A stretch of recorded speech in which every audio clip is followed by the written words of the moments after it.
السلام علیکم ورحمۃ اللہ وبرکاتہ۔ آج ہم سیکھیں گے ایمان پر خاتمہ ہونے کی دعا، جو ہر مسلمان کی ضرورت ہے۔ ہم پوری زندگی اللہ رب العزت کی عبادت کریں اور ہمیں مرتے وقت کلمہ نصیب نہ ہو، ہمارا ایمان پر خاتمہ نہ ہو، تو ساری زندگی کی عبادت بیکار ہے۔ ہر مسلمان کو دعا یاد کرنی چاہیے۔ ہر نماز کے بعد جب دعا آپ کریں تو اس دعا کو ضرور پڑھیں۔ یہ سورہ آل عمران کی آیت ہے 8 نمبر پہ، ٹھیک ہے؟ تو چلیے شروع کرتے ہیں۔ ہر نماز کے بعد اس آیت کو پڑھیں۔ بسم اللہ الرحمن الرحیم۔ ربنا لا تزغ قلوبنا ربنا لا تزغ قلوبنا بعد إذ هديتنا وهب لنا من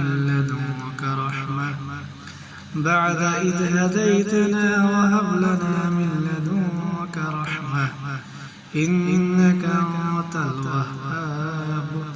یہ 8 نمبر کی آیت ہے سورہ آل عمران کی۔ اس کا ترجمہ: اے پروردگار، جب تو نے ہمیں ہدایت بخشی ہے تو اس کے بعد ہمارے دلوں میں کجی نہ پیدا